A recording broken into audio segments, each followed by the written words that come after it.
Today's video, we're going to talk about and review active cell balancers. So not long ago, you would have resistor packs on circuit boards with a simple algorithm. And if one of the cells in your do-it-yourself lithium battery went too high compared to the other ones, it would burn off that extra power as heat. And that is extremely inefficient. They're also very large, and they're kind of expensive. And so what they've done nowadays is they have active cell balancers. What this does instead is that it will efficiently and quickly balance these cells with tiny converter circuits. And you see the little tiny inductor right here, right here, and right here.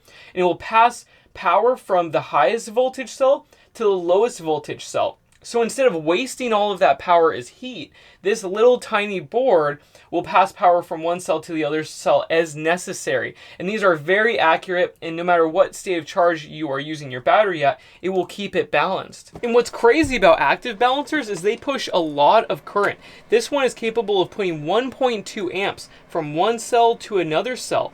This one's only 35 milliamps. In the Orion BMS, it has passive, so it still uses resistors.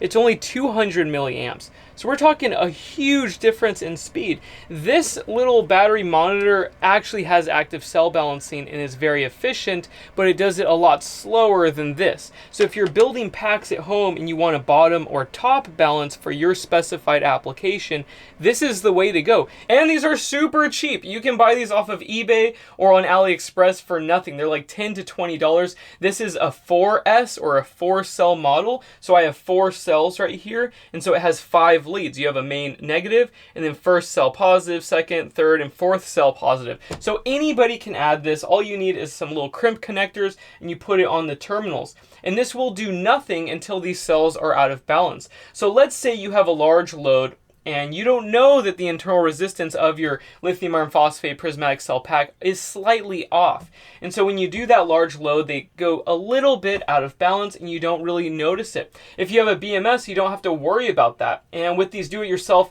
solar batteries, when they're very large, the C rate is so low that they will not go out of balance, even if they are different internal resistance. You could actually have mismatched cells for a large solar battery bank, and they will not go out of balance.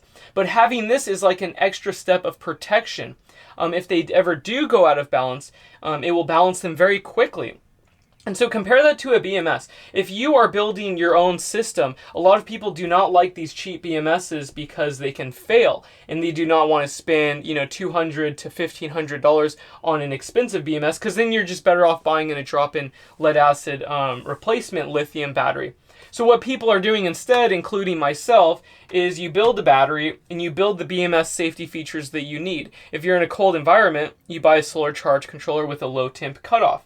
If you're concerned with balancing because your cells are mismatched because they're used, then you're going to use one of these, or also a BMS, depending on what you want. So you build the safety features into it. A BMS is preferred, okay? I absolutely agree with that, but you could actually use these in conjunction with a BMS. And the power consumption of this is very, very low. You don't have to worry about this draining any of your batteries. And now we're actually going to test this active cell balancer and see how well it works. So yeah, let's get started. And I want to test it on this 4S lithium iron phosphate battery.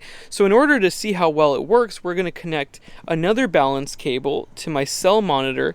And in real time, we're going to see how well this works. And these cells are a little bit mismatched, and so depending on the state of charge, so it'll be interesting to see how well it can do its job. We'll do a couple cycles with it. Now the 2 balance cables are installed. It looks like a mess, but you just have one right here and another right here. Each one's connected to first, second, third, and fourth cell. And then we also have this cable so we can charge and discharge the battery to test it at different states of charge. It just plugged in the cell monitor and they are pretty much balanced, which is unfortunate. I was hoping they would be a little bit off, but we're going to plug in the active balancer and see what happens to these numbers. So I just plugged it in and there are no lights, even though there are LEDs on this unit. And let's check the voltages. Nothing's happening. That means these cells are completely balanced, so we need to put them out of balance to test if this little thing works. I'm pretty impatient and I have these big resistors, so we're going to put it on these terminals and see if we can put them out of balance manually and see if these lights start flashing and it starts balancing. So I've been doing this for about 15 minutes and it's barely out of balance. There has to be a better way. I need like way more resistors to do this. So I have discharged quite a bit out of this third cell, but it doesn't seem like it because of the charge curve. Right now there's not going to be that big of a difference in voltage between the cells. So what we're going to do is charge it while it does active balancing. And I know that it will be out of balance if I were to charge it up to like 14.5 volts. So I'm going to plug this in and charge it up and see how balanced they are while it's charging. And I just read the manual and it can do 1.2 amps of balance current, but it will not start balancing until the battery air voltage is above 0.1 volts. And also the accuracy is within 30 millivolts. So I don't think the battery is going to start balancing yet. It has to be more out of balance. Now the battery is almost charged up all the way and the cells have actually gone out of balance, which is cool because the balancer turned on. And you can see that it says cell 3 or 4 is balancing right now. So I'm guessing it's feeding power into the third cell, the one that I took a lot of power out of. So yeah, I'm going to charge it up all the way and see how fast it can balance it. And right now it's going to continue charging and going more and more out of balance, but I've noticed that this number stays around 150 millivolts. This is the difference between the lowest and the highest cell. So it's interesting to see this little balancer actually fight against these cells going out of balance. Like once it triggered it, it's working really hard and it's actually getting really warm. Well, not super warm, you can touch any part of it, but it's absolutely working right now. But the big question is how fast can it work? And it can only do 1.2 amps from one cell to another cell at a time. So if your cells are extremely out of balance and you're trying to charge, you're still going to have problems.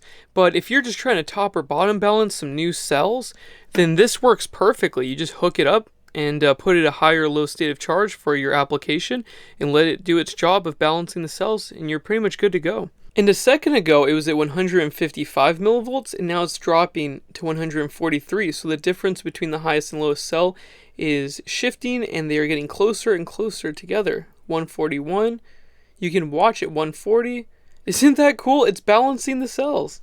This actually got me thinking, what if you had like 2 or even 3 of these connected on a single battery with mismatched cells?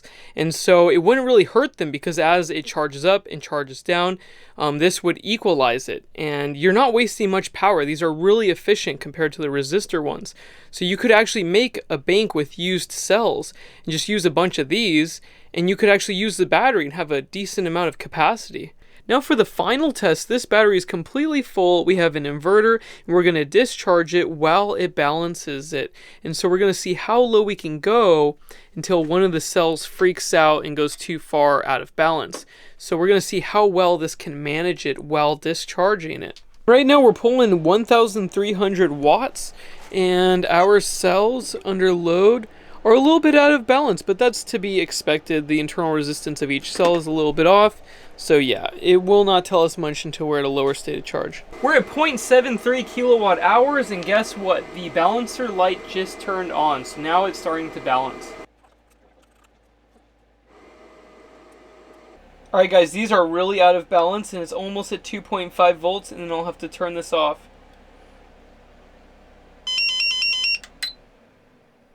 Now the cells are resting and the voltage is going back up again, but look at that balance. That is really good.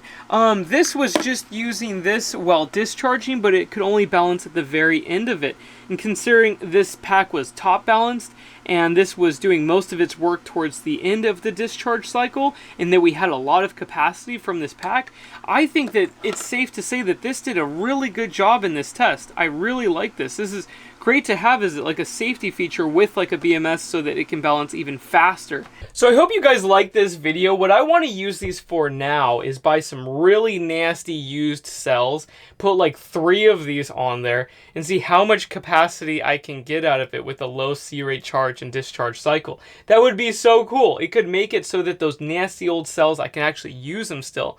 So yeah, I really like these. So these aren't for everybody, and if you have a good BMS, you don't really need it, but you could add it on top of a BMS or experiment, or if you have a DIY battery, this is a really good idea. I really like these. These are super cool. It takes literally minutes. You could just slap it on here with some double-sided tape. So I hope you found this video useful. If you have any other applications for these, let me know. I would love to hear your guys' thoughts on these. They're a fun little tool, very simple and easy to use. So yeah, I hope you guys like this video, and I'll talk to you later. Bye.